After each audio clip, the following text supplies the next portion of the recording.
যে আপনার সাথে কথা বলতে চায় না তার সাথে কখনোই জোর করে কথা বলবেন না।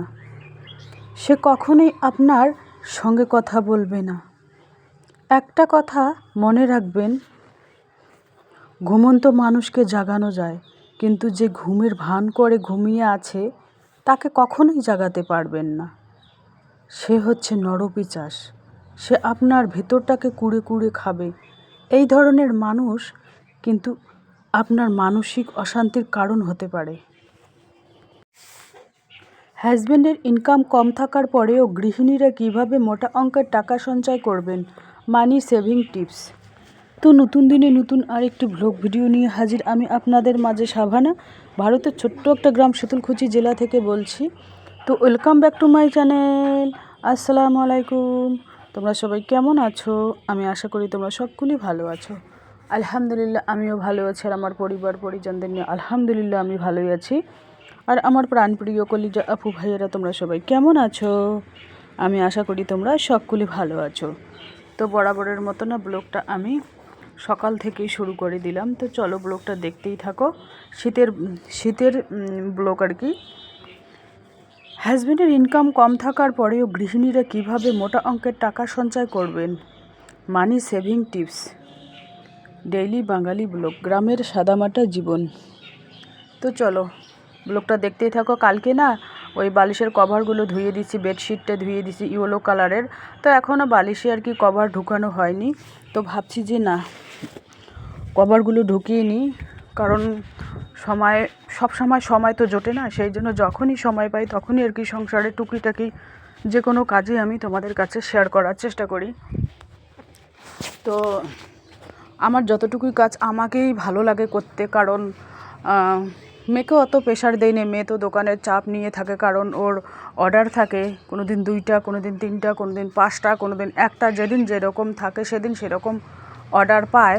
তো মেয়েকে অত প্রেশার দেওয়া যায় না। মেয়ে দোকানের মাল করা থেকে তোমাদের মানে কাস্টমার সামাল দিয়ে তবেই সে দোকানে বসে, কারণ সেই জন্য ওকে আমি অত প্রেশার দেই না কাজে।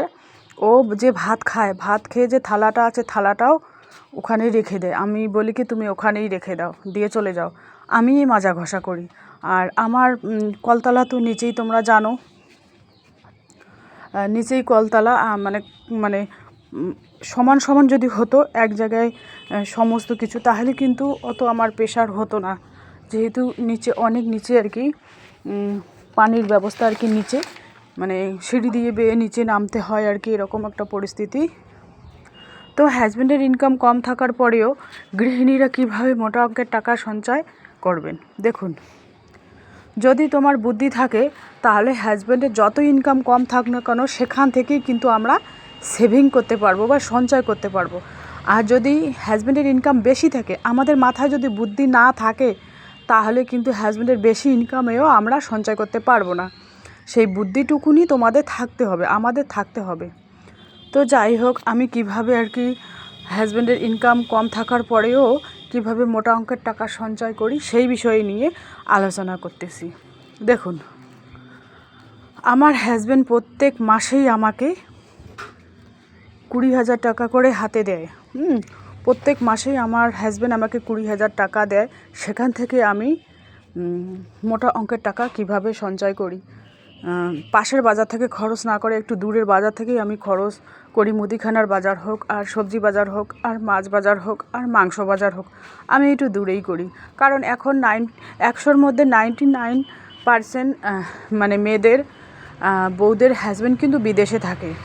তো তারা কি করবে, মানুষের দ্বারায় খরচ না করে নিজে গিয়ে একটু দূরে খরচ করে কষ্ট করে নিয়ে আসলে ওখান থেকেও কিছু টাকা সেভ করা যায়।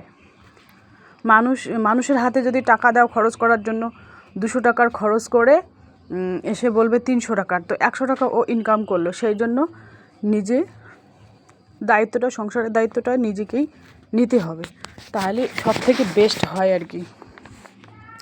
আমি যেরকম করি আর কি, আমার হাজব্যান্ড বেশিরভাগই আর কি বাইরে থাকে, সেই জন্য খরচটা আমাকেই করতে হয়, বুদ্ধিটা আমাকেই খাটাতে হয়। তোমরাও চাইলেই আমার মতো বুদ্ধি খাটিয়ে সংসারটাকে পরিচালনা করে ওখান থেকে সংসার খরচের টাকা থেকেই ইনকাম করতে পারো। দেখুন 20,000 টাকার মধ্যে আমি 5,000 টাকাও সেভ করতে পারি, আবার 10,000 টাকাও সেভ করতে পারি। সেটা কিন্তু ডিপেন্ড করে আমার উপরই। আমি চাইলেই 10,000 টাকা সেভ করতে পারবো, চাইলেই আবার 12,000 টাকা সেভ করতে পারবো, ওই 20,000-এর মধ্যেই আর কি, যদি বুদ্ধিটুকুনও থাকে। আর বুদ্ধি না থাকলে যদি 50,000ও টাকা তুলে দাও, কোনো লাভ নেই, কোনো লাভ নেই। সেই জন্য বুদ্ধিটুকুনও খাটাতে হবে। যেখানে 5 কিলো চাল লাগবে, একদিনে 5 কিলো যেখানে লাগবে সেখানে 4 কিলো দিয়ে চালিয়ে দেব। যেখানে 1 কিলো আলু লাগবে সেখানে মানে 700-800 গ্রাম দিয়ে চালিয়ে দেবো। এরকম একটা সিস্টেম করে চলতে হবে। যেখানে মাংস লাগবে 1 কিলো সেখানে ওই 600 বা 700 গ্রাম নিয়ে আসলেই হয়ে যাবে। এরকম একটা 100, 200 বা 300 এরকম করে কিছুটা হলেও কমাতে হবে। এইভাবে সংসার খরচ থেকে থেকে একটু একটু করে জমিয়ে তারপরে তো সঞ্চয় হবে। একটু একটু করে না জমাতে পারলে সঞ্চয় তো দূরেরই কথা, মানুষের কাছে হাত পাততে হবে, মানুষের কাছে হাত পাততে হবে, লোন নিতে হবে। আবার লোনের টাকা যদি চুকাতে না পারি তাহলে লোনের লোক বাড়িতে আসবে, বাড়িতে আসলে 2-4টা লোক জমা হবে, তখন চিল্লাহাল্লা হবে, তখন কেমন লাগবে? তখন তো খুবই খারাপ লাগবে, তাই না? সেই জন্য বলি কি, মানে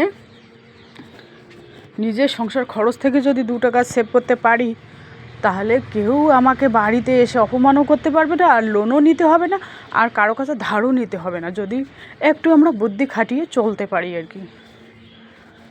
আর আমরা চেষ্টা করব যাদের ছাদ বাগান আছে তারা ছাদ বাগানে কিছু শাক সবজি ফলমূলের গাছ আবার সুবোধ করতে পারি, মানে বাড়িতে খাবার জন্য আর কি। ধনেপাতা টাতা মানে এতটুকু তো করতে পারি। যাদের ছাদ নেই, যাদের উঠান আছে, উঠানের মধ্যেও একটু জায়গা করে ওখানেও কিন্তু আমরা করতে পারি অল্প স্বল্প নিজেদের খাবার জন্য আর কি। তো যাই হোক, আমি একটা আজকে আমি খুব খুশি, আমি একটা লক্ষ্মীর ভাণ্ডার কিনে নিয়ে আসলাম 100 টাকা দিয়ে।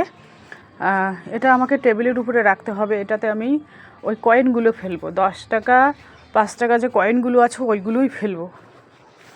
আর যেটা প্লাস্টিকের ভাঁড় ওটা তো ভর্তি হয়ে গেছে। আগে তো জানতাম না, 10 টাকা 20 টাকা করে ফেলেছিলাম, সেই জন্য অনেক আগেই ভর্তি হয়ে গেছে। এই জন্য এবার এই মাটির ভাঁড়ে আমি কিন্তু ওই 5 টাকা 10 টাকা কয়েনগুলো ফেলবো আর টেবিলের উপরে রেখে দেবো আর কি। তো চলো ব্লগটা দেখতেই থাকো, আশা করি খুবই ভালোই লাগবে। এভাবে আমি একটু একটু করে মোছামুছি করে নিচ্ছি টিনের বেড়াটা, লক্ষ্মীর ভাণ্ডারগুলো যেটা কিনে নিয়ে এসেছি, একটু ধুলোবালি লেগে আছে, একটু শুকনো ন্যাকড়া দিয়ে মুছে দিলেই কিন্তু হয়ে যাবে। তো তোমরাও চাইলে আমার মতো করে টাকা সঞ্চয় করতে পারো, নিজেও সঞ্চয়ী হও, ছেলে মেয়েকেও সঞ্চয়ী হতে দাও। আর সঞ্চয়ী যদি নিজে না হও, ছেলে মেয়েদের কী শেখাবেন? এটাই। আর একটা কথা, বাইরের খাবার তো একেবারেই বন্ধ করতে হবে। বাইরে যেরকম মানে বাইরের খাবারে অনেক ভেজালযুক্ত, তেল মশলা ঝাল বেশি করে দেয়, এইগুলো কিন্তু শরীরের পক্ষে খুবই খারাপ, টাকাও বেশি যায় আর শরীরের পক্ষেও ক্ষতিকারক। সেই জন্য অফিসে যাও, যাদের হাজব্যান্ড অফিসের চাকরি করে, স্কুলের চাকরি করে বা ব্যবসা করে, তারা যদি হাজব্যান্ডকে বাড়ির খাবার রান্না কম তেল মশলা দিয়ে বানিয়ে বাড়িতে খাওয়াও বা টিফিনে ভরিয়ে দাও, ওরা ওইখানে গিয়ে যেখানে কাজের জায়গা, কর্মস্থলের জায়গা, সেখানে নিয়ে গিয়ে খাবে।